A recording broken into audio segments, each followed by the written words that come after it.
Sir, DSP Agnishwar এক কোর্টে chargesheet দিচ্ছে। যে জজের হাতে কেস পড়েছে তাতে রঞ্জিত বাবুর পক্ষে বাঁচা ভীষণ মুশকিল। মেয়েটার কি অবস্থা? সুস্থ হয়ে উঠছে।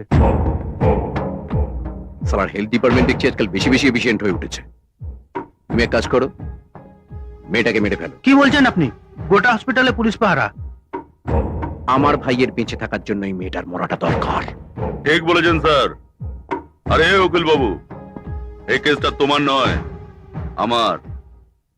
এই মামলাটা কোর্টে যাবে না, হসপিটাল থেকে সোজা মর্গে। কিন্তু স্যার আমি কালু, মেয়েটাকে শেষ করে দাও। কি বলছেন আপনি?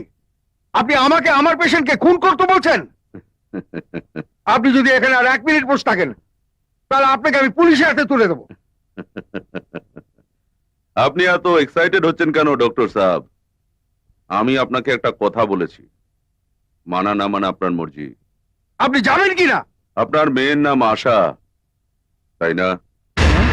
বয়স 19-20 হবে, রোজ কলেজে যায়, দেখেছি। মেয়ের মুখে ভাতের ছবিটা মনে আছে? বিলকুল নাঙ্গা।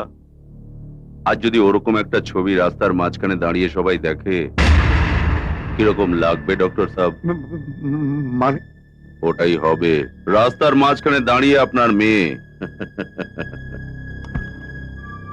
ঠিক 1 ঘন্টা পরে আপনাকে ফোন করছি ডক্টর সাহেব।